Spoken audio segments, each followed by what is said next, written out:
Let's get the boring, confusing stuff out of the way, because as you can see, we have the trunk and the hood open on Braxton's 330i, because this was a little bit more of a pain in the butt than we hoped it would be. I'm gonna throw the document on screen right here. This has a list of which DMEs, based off of a number about it. It tells you which ones need a bench unlock and which ones do not. So you could probably look ahead of time if you have an OBD device. You can get the MG flasher, you can get the keys one, these Wi-Fi, eNet. These are useful for so many things. I'll have it linked in the description. We of course had one that needed a bench unlock. Thankfully, Marin's one of my good friends, has helped me since the beginning of the channel, and we made light work of this, and you can too if you hit him up with the link in the description to do a unlock and ship it overnight to him, and he'll ship it back to you overnight. It's a very straightforward service that takes really expensive equipment that Marin only has. Takes him a few minutes, and then he can send it back to you so that you can tune your car. This is ready to go. Let's throw it back in the car and pop in the MG flasher application, and let's make this car faster finally. If you've never taken one of these out, I'm gonna show you how easy it is with an iPhone video. All of these plugs right here is your DME. So you're gonna do one at a time. You push down in the center, and then you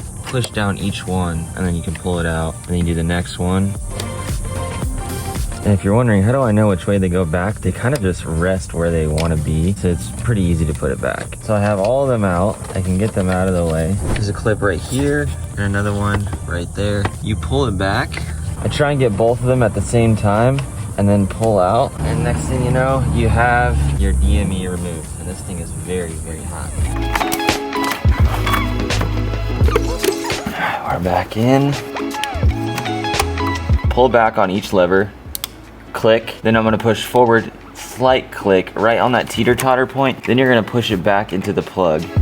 And it's gonna push down the lever itself. And then you can finish it off. And then pull up on the wire and make sure it's firm.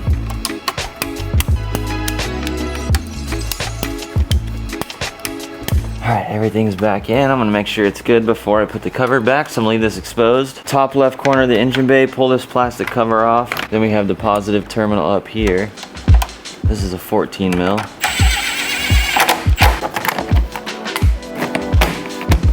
That's good now. Take your OBD device, plug it in the corner, pressing the start button. 1, 2, 3. Make sure that your Wi-Fi is connected to this device, and it won't register as a network. It'll just use the Wi-Fi signal. Then you can hit connect on your app. We are activated, but our custom code is not found because we have not done that yet. Let's go to connect, open car, stage 1, sync car data. I'm gonna do this first to save a backup of the ECU information. There's a Wi-Fi assist option inside cellular. I clicked it on, but it still won't override it. Yeah, you might have to restart the app then try it. It might be good to put in a video because people don't know how to do it because it's obviously confusing. Well, I'm recording right now, so feel free to say hi. What Marin was helping me fix was when I'm connected to the Wi-Fi adapter connected to your OBD Wi-Fi keys adapter or the MG flasher one, what can happen is you're connected and then all of a sudden it shuts the Wi-Fi off because it needs to download something in the MG flasher app, and then it disconnects you from the car. So it's like, cool, I just downloaded my map from the cloud server from MG flasher, but now it disconnected my car. So it's just a mess. So what you can do is when you're in the MG flasher app, you can toggle airplane mode on. It'll maintain a Wi-Fi connection only. It's not going to try and connect to the cell towers. And then when you need to download something in the MG Flasher app from their server, from their cloud, we can untoggle the airplane mode. It'll use the Wi-Fi assist, it'll download it, then you can toggle airplane mode again, and then it will reconnect your car really quick, and then you can go ahead and it has the file, the map saved on your phone as like cache, I'm assuming. And then when you're on airplane mode again, you're like, okay, I just downloaded it, I click back to the airplane mode, the Wi-Fi's on, then you can push it through and sync the car and flash the car, and that way it will be a seamless process, because it's a little bit of a confusing thing to explain, but when you go to do it yourself, you'll understand, like, dude, this thing is, what's going on? You're going to remember this part of the video and be like, oh, let me toggle airplane mode, and then I'll be good. Should I remove the TCU torque limiter? Yeah, go ahead and remove that if he doesn't have an XHP. Alright, we're about to flash. Here we go. And we're off to the races. 100%. Resetting ECU. It's nice. It has a little readout at the bottom. It's telling you where it's at. Clearing DTCs. Done. Process completed. Please turn ignition off. If not already off, wait 30 seconds. I'm gonna close the hood up and everything.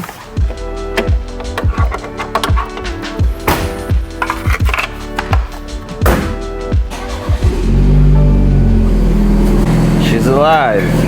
I'm gonna reflash. On the screen I have the burble settings. I turned style 1 up to 50%, sport and sport individual, duration 2 seconds. Let's do like 1.5. Duration sport plus. Okay, RPM minimum, speed minimum, burble upshift hard. Okay, that's cool. Continue. Now I gotta reflash it. Wi-Fi. Okay, we're connected. Start flashing. It's reflashing. Preparing ECU for flashing. It's going much faster this time. The initial one took forever. Well, that's not so bad. Resetting ECU. Let's see what it sounds like. To test the burble settings we added to this, we want to make sure the engine's warmed up, the idle dropped. Let's listen to it.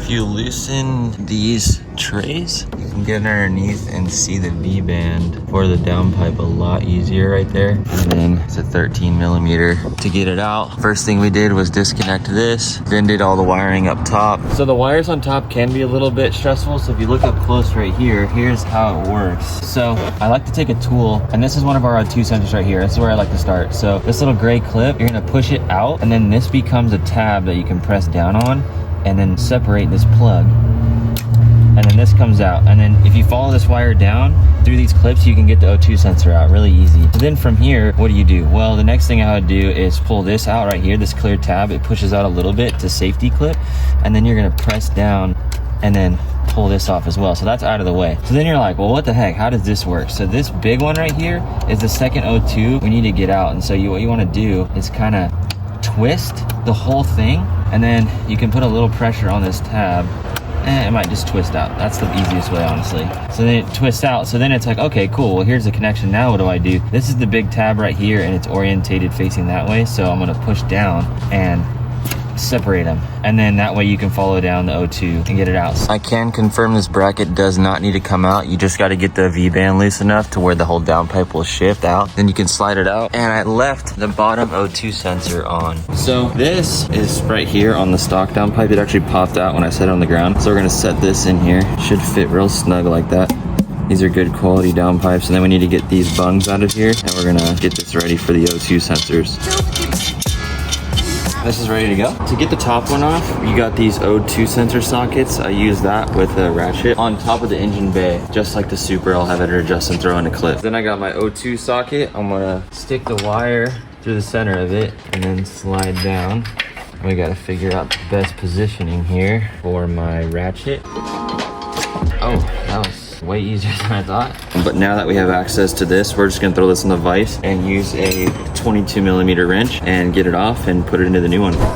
If this doesn't want to come off, if your car has a lot more miles, use some type of penetrating lubricant, PV blast, or anything else like that. Before we put this into the new downpipe, I am gonna put anti-seize right on the threads right here, and then screw this into the new downpipe. That way they don't get stuck. If you don't have any anti-seize around, you should in your toolbox. We're just gonna paint some on real quick. So what I do is I just kind of twist it and get a little bit on there. I'm gonna go ahead and set this right here, and then get the one that goes on the top and just do it while I'm down here. Make sure not to get it on any other part than the threads. Go ahead and thread the bottom one in.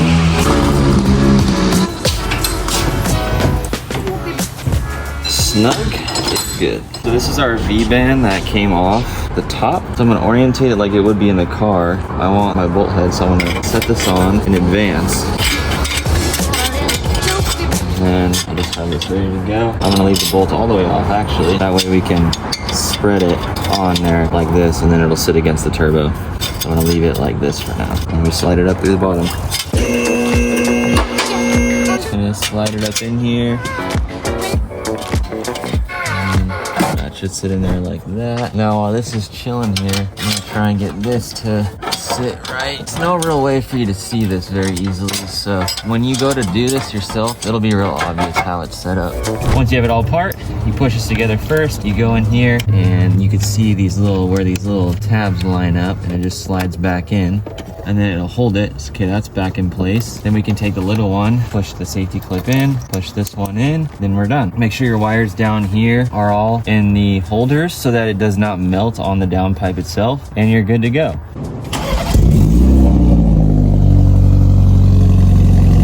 here, it's a lot louder. That's what's up. It's not even on a cold start. It's a lot louder. Nothing like a fresh downpipe. I know. She's alive, boys. Get that turbo now. I like it. Braxton is doing the MG flasher for the stage 2 for the downpipe.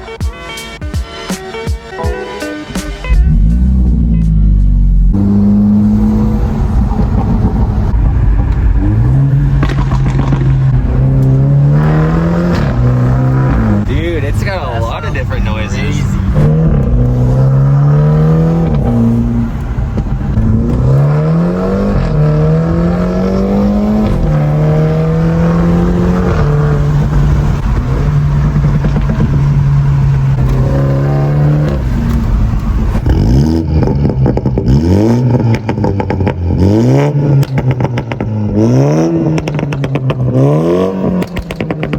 Dude, you need to hear the sound waves from the backfires. It like hits you in the chest. That's actually like way more than I thought.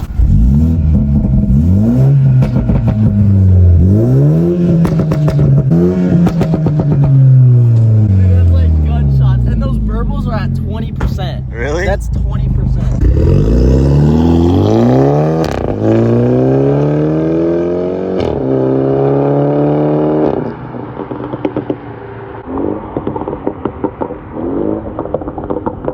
It's a whole new car. Dude, it sounds killer. Does it sound good? Oh my gosh.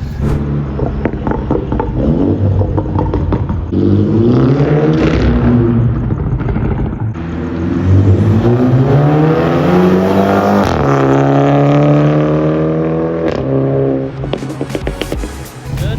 Oh yeah, sounds incredible.